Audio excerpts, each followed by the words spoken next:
He didn't soften it. No pause, no explanation, no pretense that this was a difficult thing to say. "You're not invited to Christmas this year." My dad snapped, like he was canceling a cable package. "We're keeping it small." I was standing in my kitchen, phone wedged between my shoulder and ear, watching the kettle begin to steam. The sound filled the space where a reaction might have gone. "Okay," I said. That was it. No protest, no question, no why. I didn't trust my voice to do more than that anyway. He hung up first. I stood there for a moment longer than necessary, letting the kettle scream itself into a fury before I turned it off. My reflection in the microwave door looked calm in a way that surprised me. Not numb. Not angry. Just finished. This wasn't the first time I'd been edged out of a family holiday. It was just the first time it had been said cleanly, without euphemism. Other years it had been, "You're working anyway," or "Wow, we didn't think you'd want to come," or "It's complicated this year." This time, the line was direct enough to stop pretending. I sat at the table and set my phone face down. For a few minutes, I did nothing. That mattered. In the past, this was where I would have started composing messages in my head, arguments, clarifications, small humiliating negotiations for belonging. Instead, I opened my laptop, not out of spite, out of accounting. The 8th Valos and transfer confirmation was still in my email from 2 weeks earlier. A holiday fund, my dad had called it when he asked. The Chalet deposit, the groceries, the extra room, in case anyone else wants to stay the night. I'd sent it the way I always did, early, quietly, without conditions. I clicked into my banking app and initiated the reversal. It took less than 10 seconds. A neutral screen, a check mark, a transfer complete. There was no rush of satisfaction. Just a strange loosening in my chest, like I'd set something heavy down without realizing how long I'd been carrying it. Next was the Chalet. The reservation was in my name.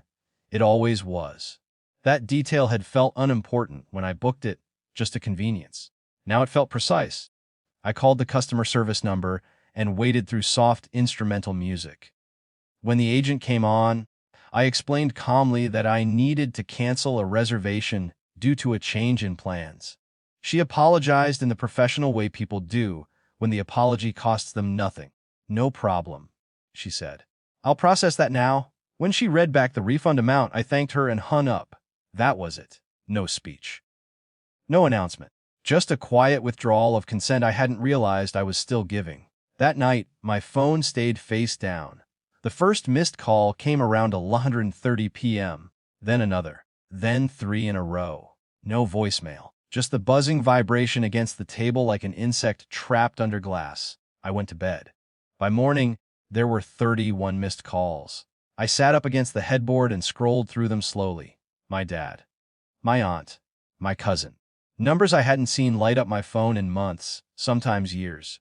Still no messages, at least at first. Then one voicemail appeared from my dad. I listened to it once, then again. His voice was different. Tighter, not angry, concerned, but the practical kind. The kind reserved for logistics gone wrong. "Hey," he said. "Call me when you get this. We've got a problem with the Chalet. They're saying it's canceled. And the account's short. There's been some kind of mistake." I stared at the wall while the message ended. It wasn't the panic that made me laugh. It wasn't even the assumption that it must be a mistake. It was the order of operations. Not, "Why did you cancel?" Not, "Did I say something wrong?" Not even, "Are you okay?" Just, "The thing I expected to exist doesn't anymore." That was the moment it clicked. Not as a revelation, but as confirmation. I didn't call back right away. I made coffee. I showered. I let the day come into focus. When I finally checked my phone again, there was a text this time. "Hey, we need to talk about this. Christmas is in 4 days." I typed, deleted, and typed again before settling on something simple. And since I'm not invited, I assumed my financial involvement wasn't needed. 3 dots appeared. Disappeared. Reappeared. "That's not what I meant," he wrote. You know how things are." I did know how things were. That was the problem. Another message followed. Faster. "We didn't say you couldn't come by. We just thought it'd be easier. Easier for whom?" He didn't say. I didn't respond. Later that afternoon, my aunt called. I let it go to voicemail.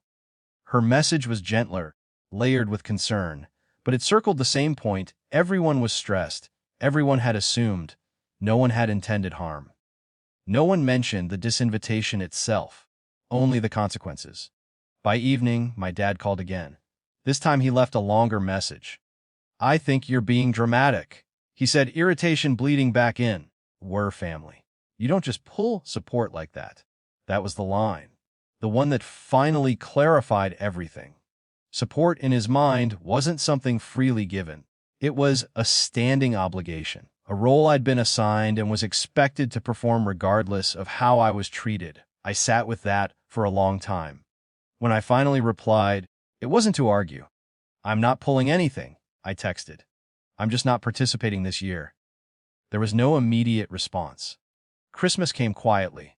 I stayed home, made a small dinner, took a long walk in the cold, and let myself feel the loneliness without rushing to fix it. There were no apologies waiting for me. No dramatic reconciliation. A few stiff messages trickled in over the next week, testing the boundary without acknowledging it. The relationship didn't end. It changed shape. I stopped paying for things that excluded me. Stopped smoothing over moments that hurt.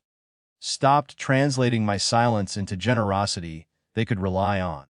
My dad still calls sometimes. He doesn't snap the way he used to. There's caution now.